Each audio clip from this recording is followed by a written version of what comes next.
You know, a wise man once said, eliminate the emotion, the frustration, the fatigue, and most of all, don't settle. Don't ever let yourself settle.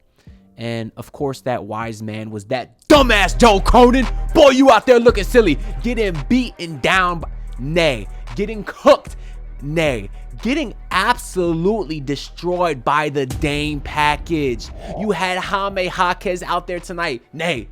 Jaime Jaquez Jr. looking exactly like a Mexican Jimmy Butler. You had Nikola Jovic tonight, who dropped a 20-piece on your head with 8 rebounds, 5 assists, a steal, and a block, is out there looking like a 6'10 Magic Johnson. Should we even talk about Tyler Herro? Tyler Herro, who finished today with 32 points, 5 rebounds, 5 assists. You had Khalil Ware, who was dunking right on your team, with your dumbass sitting there looking all sad right behind him. And I know why you looking sad, because your future is out there looking pathetic. You had Shaedon Sharpe getting ripped by Haywood Highsmith. You had Donovan Clingan out there airballing threes. Should we talk about the point guard of your future, Scoot Henderson, who finished today with triple threes? The man had 3 points, 3 rebounds, 3 assists, shot 1 of 6.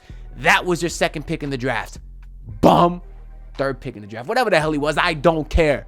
Anthony Simons, that boy good. Actually, that boy cooked mine today. That boy finished with 28, hit 7 triples. Good God, that guy's good. But you know who's not good? You, Joe Cronin. You're still a bum. This one goes out to Joe Cronin. He is an ugly, bald-headed hoe who don't know shit, won't pick up the phone, so I'll tell you how it's going.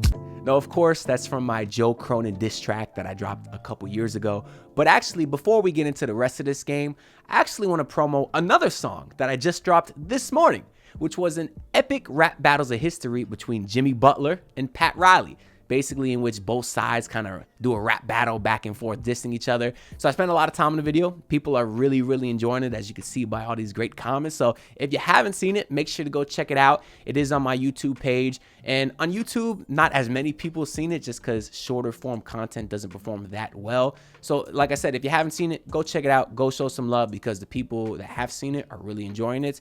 And I do appreciate the support. Now on Twitter, it is performing well, because that's where a lot of those comments were from, because shorter form content does better on Twitter. But either way, whether you watch it on Twitter or YouTube, go show some love, because I spend a lot of time working on that. But anyways, let's get into this game where from the jump, things were looking pretty good, actually, which is a good thing, because it was another 10 p.m. start.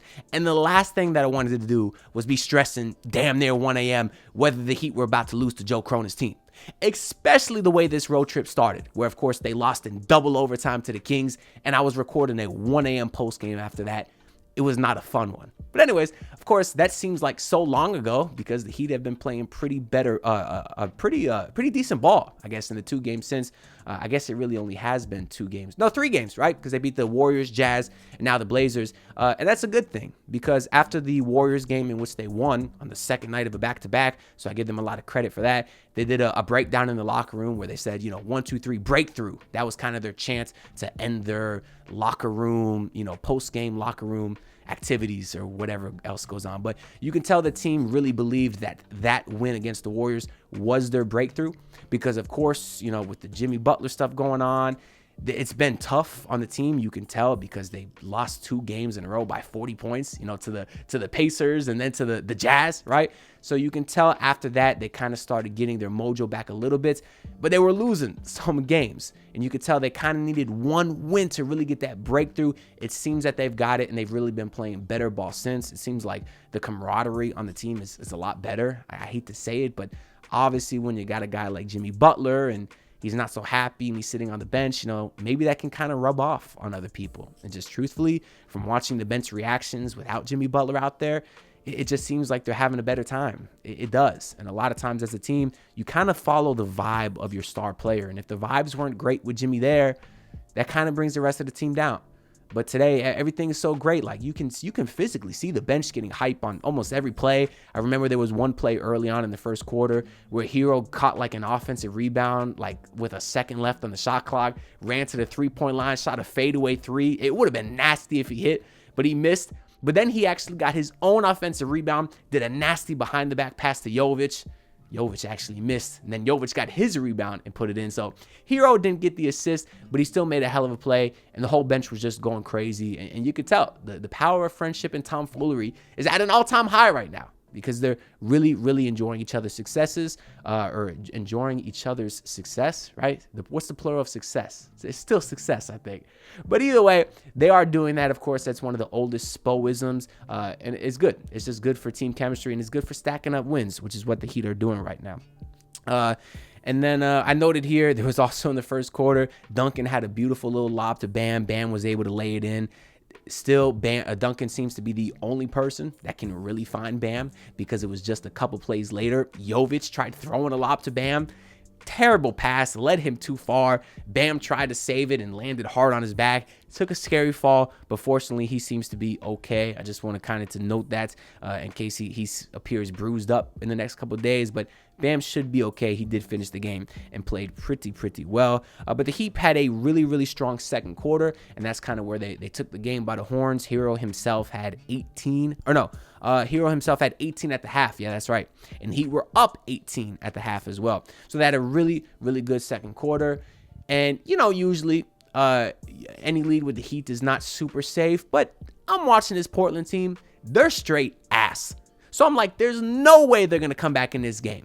Well, I truly underestimated how poor the Heat are at keeping leads, because the Trailblazers actually did start the third quarter on a 16-2 run. Anthony Simons absolutely caught fire, so shout out to him. He is kind of the one player on that team that I do got a lot of respect for. He's awesome. I know they were missing some guys today too. Jeremy Grant was out. He's a decent player. DeAndre Ayton was also not playing, but he's one of the few players in this league that's softer than Bam. You know what? Why did I say that? I can't throw no shade to Bam. He had a good game today. He's been playing well. I take it back, Bam. You've been better of late. But DeAndre Ayton is still soft as hell, so he was out today. But yeah, Anthony Simons was cooking. But fortunately, like the Heat haven't been able to do in past games this year when the other team's on a monster run, today the Heat actually were able to stop the run before it got too out of hand. You had Jaime Jaquez being ultra aggressive, got to the free throw line a few times, did that by just putting his head down and getting to the rim. Something that reminds me of Jimmy Butler, like I was saying earlier. Yeah, and the officiating was ass too. Jaime should have been to the line a lot more, but either way, I applaud his aggressiveness. But then you had Tyler Herro, Jovic, Bam, all of them matched threes by Anthony Simons. So for every shot he hit, you had someone on the Heat that was kind of able to match. So that was really fun to see. And then the Heat were able to maintain an 11-point lead going into the fourth quarter. Which started with a beautiful play. You had Duncan Robinson like pretending like he was about to shoot. Of course, since Duncan is such a great shooter, we always talk about the gravity that he provides. He had two Trailblazer defenders run out at him. And because Duncan is such a great facilitator, one of the most underrated parts of his game, he found Jovic rolling to the rim with a beautiful like little bullet pass. And then Jovic lobbed it to Ware. Ware was able to dunk. It was just a great play to start the fourth quarter. And I wanted to note that because the offensive chemistry with that unit continues to be awesome. But particularly the Jovic-Ware connection. We're seeing Jovic lob to Ware 4 or 5 times a game. Now, why Jovic couldn't lob to Bam earlier, I don't know. But that Jovic-Ware connection continues to be awesome. Now, not everything was awesome in that fourth quarter, because literally the next offensive possession after that awesome offensive play was a Terry Rozier transition crossover step back three in which he bricked, almost completely missed the rim. I think Terry Rozier is shooting like 10% from three in his last, I don't know, like few weeks, something ridiculous like that. Today he hit 1-3, he banked it in. Why he gets minutes, I don't know. Now, fortunately, Rozier did not play most of the fourth quarter, which he's been doing of late. I don't know why. Why is he closing these games? I can't tell you. But today he did not. For majority of the second half of the fourth quarter, Spoelstra did run with the starting lineup, which is Tyler, Jaime, Haywood, and Bam. But then instead of Terry, he did have Nikola Jovic, and I love that unit. Quite frankly, I think that's who should start. Obviously, the spacing is a little iffy with Jaime out there, I guess, as your 2 guard, unless he's technically putting Haywood at the 2. But I think he's putting Haywood at the 3. It don't matter. It's positionless basketball. But that lineup of Tyler, Jaime, Haywood, Bam, and Jovic was really awesome, and they were really able to close things out in that fourth quarter. Because the Blazers actually did end up going on a 10-0 run in the fourth quarter, but the Heat were able to match that with a 10-0 run of their own, and that was just off of great play by Tyler Herro, who Go vote for him to be an all-star. I don't remember if I said it in the last couple videos, but I need to keep saying it every single game because he continues to be an all-star, and he's super fun to watch, hit all kinds of threes and stuff today. He was dope. Let's go through the box score real quick, and then we'll get out of here because it's 12:35 a.m. Haywood Highsmith, 14 points, 3 rebounds, 4 assists, 5 steals. Good God. Last post-game video, I said I don't need to spend a ton of time talking about him because he's the most consistent player, although it doesn't always show in the box score. Today, it showed in the box score. So he continues what's an awesome season. He's shooting like 41% from 3 this year, which is great. And today, he shot 4 or 5 from 3. He's got to be a lock as a starter. He's got to be. I love Haywood Highsmith. Shout out to him, man. Jaime Hawkins today didn't quite put up the numbers that he has been, but he did have some really big plays late, and of course was a part of that Heat run in the third quarter to kind of stop the Blazers run. So shout out to him. He had 11 points today. Bam Adebayo today, 13 points, 11 rebounds, 6 assists. Again, the numbers don't jump out the stat sheet at you, but I did feel like he played a good job on Donovan Clingan coming into this matchup. That's something I was really worried about because similar to Walker Kessler, who kind of did dominate Bam a couple games in the last week, Donovan Clingan is also massive. He's like 7'2", 7'3", weighs damn near 300. But Clingan today only has 6 points and 10 boards. And he played 28 minutes. So I do feel like Bam did a relatively decent job on him. That's certainly a lot to handle. And Bam hit his shots late when he needed to. But Tyler Herro today, 32 points, 5 rebounds, 5 assists. That's an all-star performance. 7 of 14 from 3. That actually matches Anthony Simons' 7 of 14 from 3. Yet it seems like Simons was going nuclear. Herro was actually able to match him. That's an all-star. I don't need to go on about that much longer. Terry Rozier today, 11 points, 4 for 9. He's no good. But Nikola Jovic, 21 points off the bench. We talked about his stats earlier. Khalil Ware, 7 points. And then off the bench, some guy split minutes. It was nice to see Pella get some run. Pella hasn't really been a part of the rotation of late, but he got 10 minutes today. Really didn't do too much. But yeah, I mean, you got some Burks minutes, some Robinson minutes. Whatever. We don't got to talk about the stats too much. It was a fun game, man. The Heat took care of business. Portland is a bad team. If they needed to beat their ass, they did. Now the Heat got 2 more games left on this road trip, and they now sit at 3-1 on the road trip, right? 3-1. So it's pretty good. Pretty good start. Now the next game is on Monday versus the Clippers. Will that game be played? I don't know, because the Heat actually have 2 games in LA coming up. They got the Clippers on Monday, the Lakers on Wednesday, and the NBA has already started postponing some games because of the wildfires in LA, which is insane. I mean, obviously, I'm here in South Florida. We got hurricanes to deal with, and they're super tragic. Believe me, I know from very personal experience growing up here. But hurricanes, man, they last 8 hours, and then you can get the cleanup. These fires, man, been going on for what? Weeks, months? The damage is nonstop. It's insane. So first and foremost, pray that they figure out a way to stop that, and pray for everyone that lost their homes and is dealing with that now, because that sucks. But yeah, we'll see what happens with those 2 games. From a completely selfish standpoint, that's not important at all in the grand scheme of things. I hope the games doesn't get canceled, because I'm going to the Heat versus Spurs game on the 19th.